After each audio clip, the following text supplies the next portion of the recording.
muy pronto se hizo famoso por sus asesinatos, despojos, violaciones y robos a lo largo de las márgenes del río Nilo. Al cabo de esos 15 años, el fiel amante Agustín le enseñó la puerta a su pareja para decidir finalmente casarse con una rica heredera adolescente. Cuando estaban remojándose a todo gusto, Olga mandó incendiar la casa de baños, hirviéndolos a todos.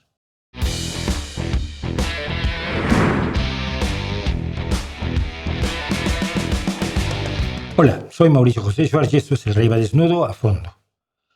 Un argumento frecuente entre los creyentes para hablar de la necesidad de Dios lo expresó Fyodor Dostoyevsky en su grandiosa novela Los hermanos Karamazov.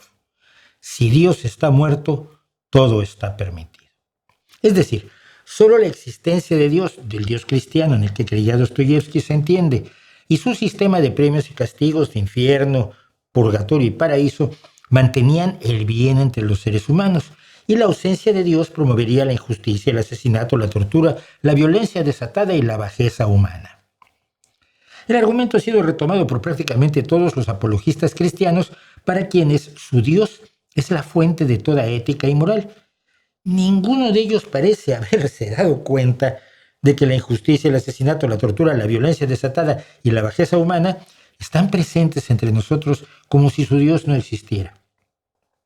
De hecho, su propio argumento se puede usar como evidencia de la inexistencia de su Dios.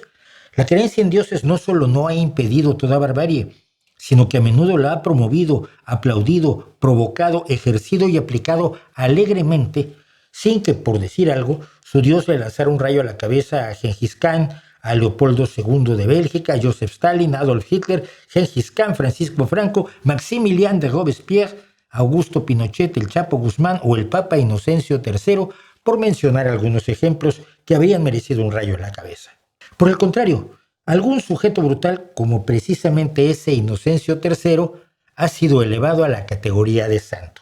Ya hablaremos de Inocencio. La idea de la santidad del cristianismo es distinta de la idea de personas sagradas o cercanas a Dios en otras religiones, como en el Islam, el judaísmo, el budismo o el hinduismo. Así que aquí solo vamos a hablar de santos cristianos en las distintas iglesias cristianas. Para los cristianos, ¿qué es ser santo?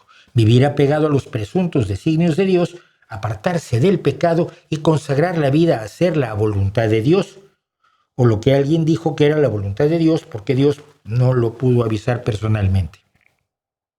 El santo es alguien que atiende al llamado universal a vivir imitando las actitudes y enseñanzas de Jesucristo. No necesita cosas especiales o espectaculares, solo ser perfecta y destacadamente cristiana. Los ejemplos que nos vienen a la cabeza a menudo son los de mártires dispuestos a morir por su fe o los de ascéticos cuya delirante bondad llega a ser empalagosa, como es el caso de San Francisco de Asís, cuando no de místicos con alucinaciones peligrosas como Santa Teresa de Jesús. Para el Papa Francisco hay 5 notas de santidad. Son estas. Y como suele ocurrir cuando uno mira las religiones de lejos, no está del todo mal. Paz, alegría, fervor, audacia, ser hermanitos y llevarnos con nuestro Dios, sea este cual sea, esperando que no sea ni Baal Jarmón, ni Odín, ni Taranis, ni Viracocha, ni Huitzilopochtli, ni ninguna otra de las deidades que exigían sacrificios humanos. Pero hay santos que no lo son tanto y de hecho demuestran lo contrario a lo que dijo Dostoyevsky. Habiendo Dios todo vale. Robar, asesinar, torturar, violar, masacrar, cometer brutales injusticias. Nada de eso impide que uno sea elevado a los altares y considerado santo. Pero antes de contar algunas historias, ¿de dónde salió la idea de la santidad cristiana?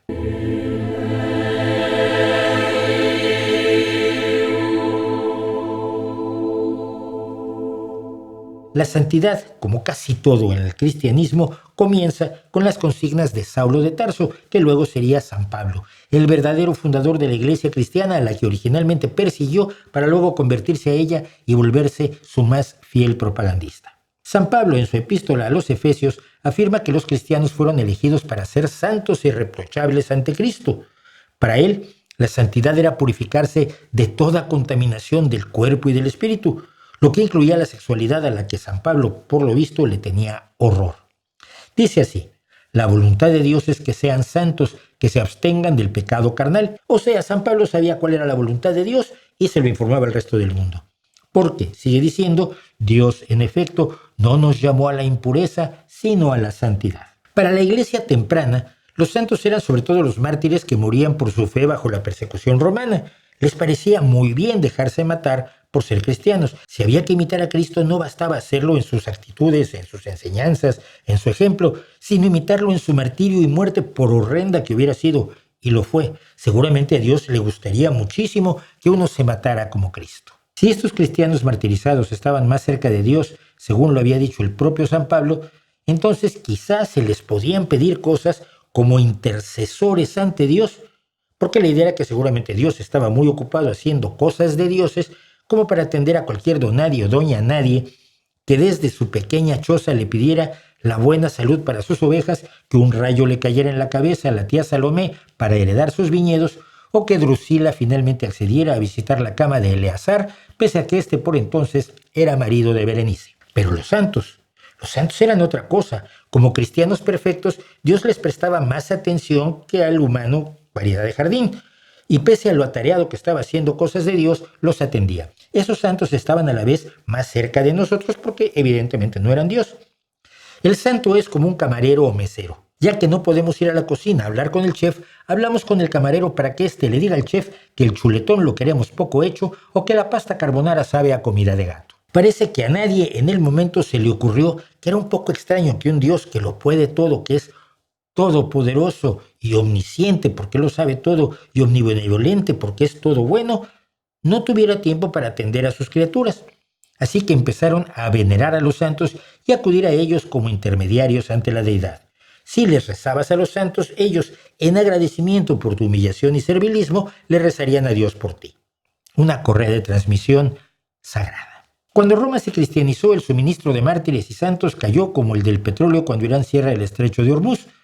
Algunos, deseosos de ser mártires, buscaron formas de pasarlo mal hasta morir o casi morir, como los santos del desierto, que eran personas que se iban a malvivir, peor comer y poco beber al desierto porque su autosacrificio se dedicaba a Dios, y a Dios esto le debería parecer muy muy bien. El tema de Dios como promotor del sufrimiento ya lo tratamos en otro video cuyo enlace se encuentra en la descripción de este. La santidad era reconocida por los obispos cristianos a partir de lo que decía su comunidad, pero eran los obispos quienes decidían quién era santo y cómo se le debía rendir veneración. Desde el año 993 el Papa Juan XV decidió que ese negocio de los santos también era asunto del papado y organizó y celebró la canonización de San Ulrico, obispo de Augsburgo, cuyos méritos para el puesto incluían la construcción de iglesias, bien, el establecimiento de escuelas para los clérigos, bien, la caridad hacia los pobres, magnífico, y su actividad como general del ejército en las guerras, aplastando cabezas de magiares, además de ser político, y se le atribuían, por supuesto, algunos milagros después de su muerte. Los milagros pronto se convertirían en un elemento esencial de la consideración de santidad. Actualmente no le entregan a uno el puesto si no tiene por lo menos 2 milagros. Que no se haya demostrado que existen reales milagros ya lo comentamos en este vídeo y el enlace también está en la descripción. El gran cisma de 1054, que separó a la Iglesia del Oeste, católica romana, de la del Este, la ortodoxa oriental, dio pie a que cada una de estas iglesias proclamara a sus propios santos. Nosotros nos ocuparemos de todos. No pasaron 200 años antes de que el Papa Alejandro III decidiera que las canonizaciones mejor serían atribución exclusiva del papado.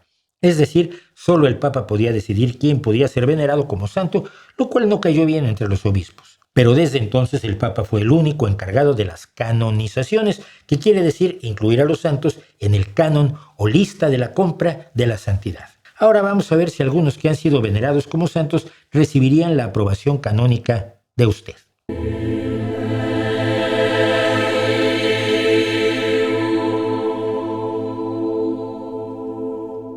Allá por el año 330 de la era común, nacía en Egipto un esclavo de piel oscura al que solo se le conoce como Moisés, y se sabe que era propiedad de un personaje importante y se cuenta que era extraordinariamente corpulento, grande y fuerte.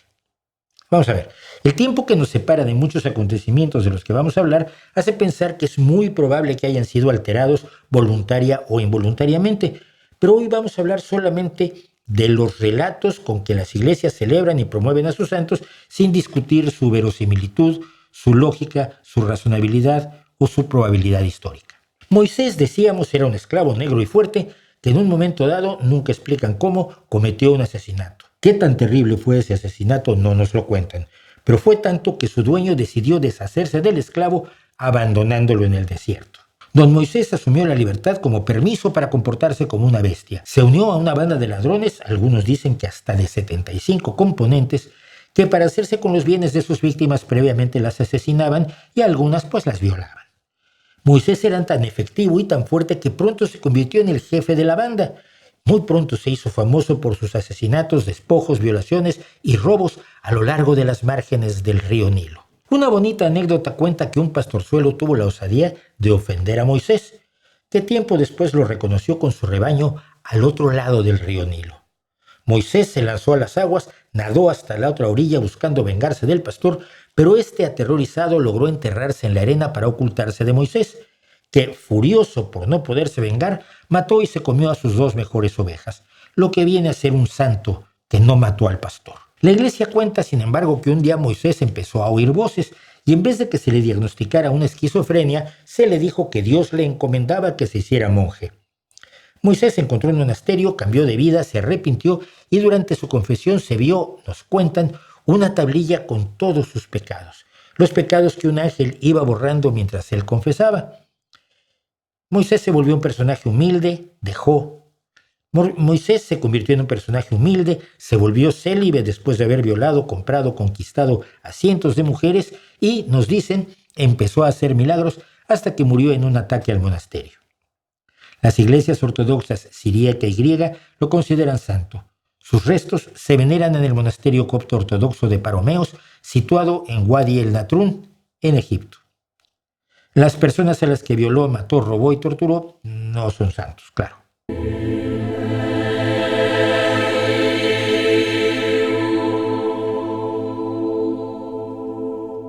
Quedémonos en Egipto. Por esos mismos años, hacia el 344, nacía una de tantas Mariams o Marías, que era el nombre de mujer judío más común de la época, que a sus tiernos 12 años de edad decidió fugarse de su hogar e irse a Alejandría, que era la ciudad más interesante de la época, centro intelectual, económico, estratégico y altamente cosmopolita, donde vivía gente de medio mundo. Era como París mezclado con Las Vegas, por decir algo. En Alejandría, la joven Mariam se dedicó a algo que le parecía enormemente interesante y atractivo, el placer, concretamente el placer sexual, que para el cristianismo es lo peor de lo peor. Bueno, todo placer y sonrisa les parece mal. La aversión católica a pasarlo bien está retratada en El nombre de la rosa, la novela de Humberto Eco, donde el monje Jorge de Burgos considera que la risa es contraria a Dios y comete todo tipo de asesinatos para ocultar el libro de Aristóteles sobre la risa. Así que si bien yo no consideraría a Mariam una horrible pecadora, la iglesia sí afirmó que era probablemente una prostituta o al menos que era tremendamente disoluta, un tanto ninfómana y con un gusto especial por seducir a amantes jóvenes, lo que la iglesia considera corromperlos. Yo no estoy tan seguro. A los 29 años, sin embargo, Mariam viajó a Jerusalén, donde siguió dándole alegre rienda suelta a su lujuria. Recordemos además que la sífilis no llega al continente europeo sino hasta el siglo XVI, así que no hay castigo. Y luego, historia conocida, una fuerza invisible le impidió entrar al Santo Sepulcro, y ella sintió que la causa de ello era su gusto por el sexo. Empezó a sentirse culpable y decidió renunciar a los placeres del mundo para convertirse en una santa del desierto, donde vivió como ermitaña hasta morir a los 78 años. Se le considera patrona de las mujeres penitentes, muy especialmente en la iglesia copta y ortodoxa, pero también se le venera en la iglesia católica y en la anglicana.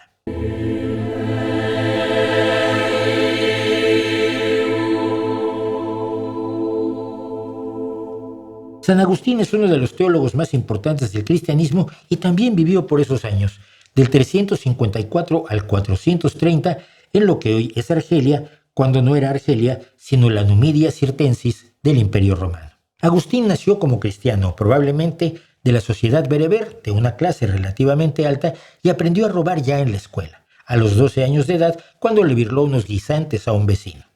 A los 17, como estudiante en Cartago, ya se dedicaba a la buena vida, comida, sexo y bebida, horribles pecados, y abandonó el catolicismo para volverse maniqueo, una religión del siglo III de la Era Común que planteaba el universo como una lucha entre el buen mundo espiritual de la luz y el malvado mundo material de la oscuridad, blanco y negro sin matiz alguno.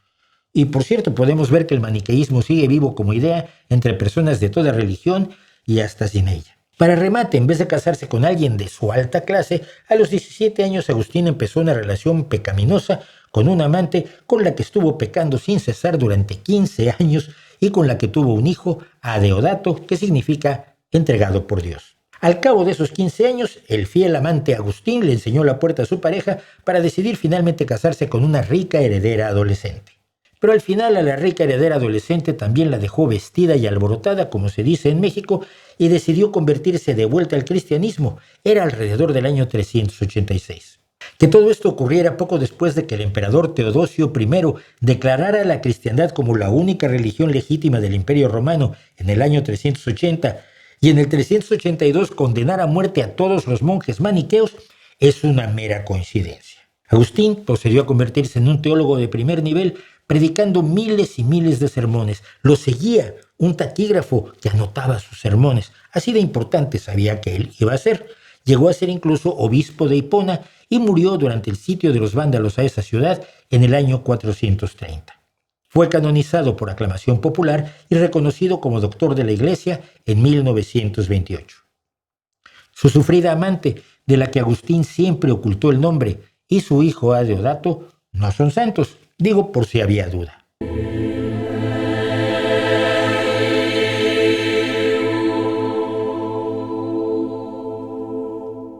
Vladimir el Grande, nacido hacia el año 958, era hijo ilegítimo de una sirvienta y de Sviatoslav I de la dinastía vikinga de los Rurik, príncipe del Kiev de Rus, el primer estado eslavo en años en que Moscú ni siquiera existía. Sviatoslav le dejó parte de su imperio a Vladimir y la mejor parte a sus hijos legítimos, Yaropolk y Oleg. Yaropolk, sin embargo, pronto mató a Oleg para quedarse con su principado y Vladimir sintió que era buena idea alejarse, huir y sí volver con un ejército. En el proceso, Vladimir pidió la mano de la princesa Rogneda de Polotsk, pero ella y su familia consideraron que no era digno que se uniera al hijo de una sirvienta. Y bueno, estaba el pequeño detalle de que ya estaba comprometida a casarse con Yaropolk. Vladimir no sabía gestionar muy bien el rechazo, así que tomó Polotsk por la fuerza, asesinó a los padres de Rogneda y la añadió a su amplio harén de esposas de camino a Kiev, donde, fingiendo que quería firmar un tratado de paz con su medio hermano, atrajo a Yaropolk a una trampa para que fuera asesinado a puñaladas, con lo que se hizo del trono de todo el Kiev de Rus. Y se hizo de otra esposa que ya tenía Yaropolk, a la que convirtió en otra concubina de sus harenes de cientos de mujeres que mantenía en las ciudades de Kiev y Berestov. Vladimir se dedicó entonces a conquistar territorios, ampliando el Rus de Kiev, sembrando el terror y la muerte por donde pasaba, además de instituir la religión pagana, que incluía la exigencia de sacrificios humanos, tanto de prisioneros de guerra como de niños. ¿Y ustedes creían que la idea era solo de los mexicas? Pero en el 988, súbitamente, Vladimir se convirtió al cristianismo, lo que ayudó, por cierto, a que se casara con la hermana del emperador bizantino Basilio II, Ana. Vladimir entonces decidió destruir los templos paganos de su Rus, estableció la obligatoriedad del cristianismo y emprendió trabajos de caridad protegiendo a los pobres y viviendo en paz. Incluso abolió la pena de muerte, la tortura y la mutilación, 3 prácticas en las que él se había distinguido no mucho tiempo atrás. Eso sí, cuando su hijo Yaroslav el Sabio decidió dejar de pagarle tributo, Vladimir levantó un ejército para castigarlo, pero murió camino a la batalla. Es considerado santo por las iglesias ortodoxas orientales, luteranas de rito bizantino y católicas romanos. Pero Vladimir era un principiante junto a su abuela, Olga.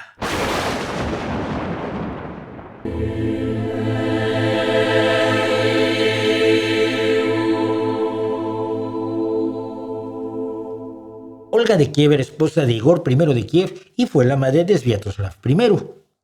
Pero su historia realmente comienza cuando Igor I visitó a la tribu de los drevlianos para exigirles que pagaran más tributo. Los drevlianos, que no estaban muy de acuerdo con las prácticas fiscales de la época, tomaron preso a Igor, lo torturaron horrorosamente y finalmente lo mataron en el año 945. Dado que Sviatoslav apenas tenía 3 añitos, Olga asumió la regencia del Rus de Kiev siendo apenas una adolescente y la primera mujer princesa de esa zona. Así se presentó ante ella un grupo de 20 embajadores drevlianos para informarle que habían matado a su marido y ella era, por tanto, ahora una joven y apetitosa viuda. así que se ofrecieron amablemente a casarla con el príncipe mal de los drevlianos. En algo puede haber influido que el matrimonio les daría control sobre el pequeño Sviatoslav y todo el Rus de Kiev a los drevlianos. Olga les dijo que era una excelente idea que volvieran a su barco y al día siguiente bajaran para hacerle el anuncio a todos los súbditos del Rus. Al volver al día siguiente, los embajadores se encontraron con que Olga había mandado cavar una peculiar zanja a la que fueron arrojados por los soldados de la regenta y donde fueron enterrados vivos. Sin dejar que los drevlianos se enteraran de lo que había pasado, Olga les pidió que mandaran a sus mejores hombres para acompañarla a reunirse con su futuro marido, el príncipe mal.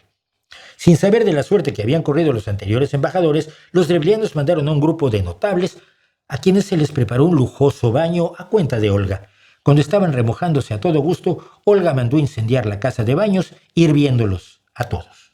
Por entonces, por supuesto, no había correo electrónico, ni WhatsApp, ni siquiera correo en burro, así que sin que supieran todavía cuánto había pasado los drevlianos, Olga les mandó a otro mensajero diciendo que ella quería llorar a su marido en su tumba y hacerle un banquete funerario. Así que ella fue con los drevlianos a la tumba de su marido y organizó un maravilloso banquete. A la mitad del banquete, y cuando los invitados drevlianos ya estaban pasados de copas, Olga decidió que era importante inspirarle la boda roja a George R.R. Martin para su serie Canción de Hielo y Fuego, o Juego de Tronos, y ordenó a su gente que matara a todos los invitados, que tampoco eran tantos, unos 5,000. Después de esto organizó un ejército que sitió lo que es hoy la ciudad de Korostén, a la cual, después de prometerle el perdón a sus habitantes, incendió, supuestamente usando palomas con tela de azufre encendida atadas a las patas. Los que no murieron fueron esclavizados. No perdonó a ninguno. Pocos años después, en el 957 y de visita en Constantinopla, Olga se convirtió al cristianismo, tomó el nombre de Helena y trató de cristianizar el Rus, pero ni su hijo Sviatoslav la siguió. Sería hasta Vladimir que se cristianizaría el Rus. A su muerte, Olga fue considerada santa y la veneran hoy en día la Iglesia Ortodoxa Oriental, la Iglesia Greco-Católica, las iglesias con luteranismo del rito bizantino y los católicos occidentales en Rusia. Se le considera no solo una santa, sino isapóstolos, similar a los apóstoles.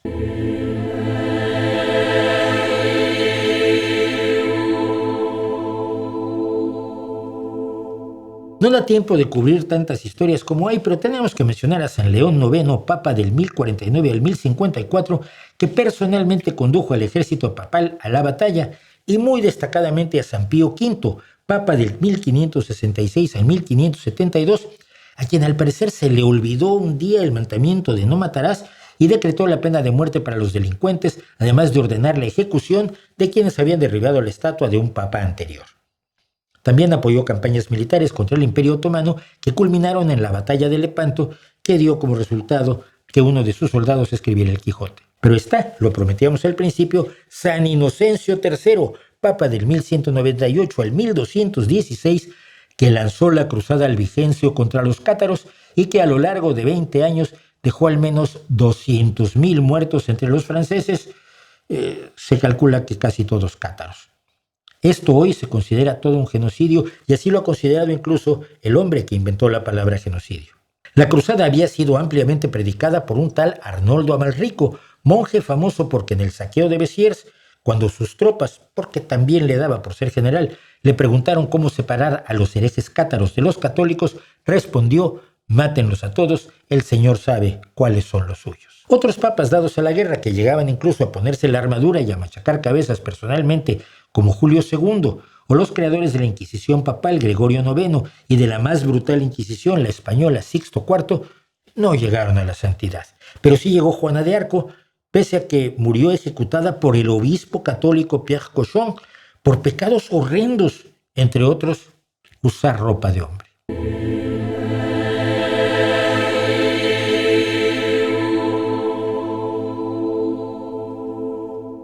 Estos son solo ejemplos, pero son muy reveladores. Si en los últimos minutos, antes de meterse una cápsula de cianuro en la boca y dispararse un tiro en la sien, Adolf Hitler se hubiera arrepentido y hubiera comulgado ante un sacerdote, ¿merecería el cielo? ¿Sería santo? Si al terminar su último horrendo crimen, Andrei Chikatilo se hubiera acogido a la Santa Madre Iglesia y expresado remordimiento, ¿sería perdonado por Dios sin preguntarles a sus pobres víctimas y a sus familias? Estos dos ejemplos no son distintos de algunos santos de los que hemos hablado.